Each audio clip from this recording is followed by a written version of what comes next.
ডিএমপির সাবেক কমিশনার আসাদুজ্জামান মিয়ার বিরুদ্ধে পত্রিকায় প্রকাশিত অভিযোগ অনুসন্ধানে দুর্নীতি দমন কমিশনে আবেদন করেছেন সুপ্রিম কোর্টের এক আইনজীবী।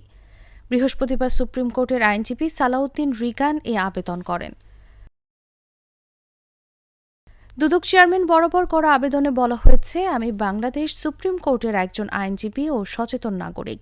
মানবাধিকার ও আইনের শাসন প্রতিষ্ঠার জন্য কাজ করে যাচ্ছি।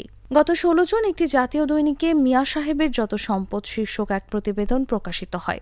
এরপর ২০ জুন আরেক জাতীয় দৈনিকে প্রকাশিত হয়। এবার আলোচনায় আসাদুজ্জামান মিয়ার বিপুল সম্পদ শিরোনামে খবর। ২১ জুন আরেক জাতীয় দৈনিকে আসাদুজ্জামানের কত সম্পদ শিরোনামে খবর প্রকাশিত হয়।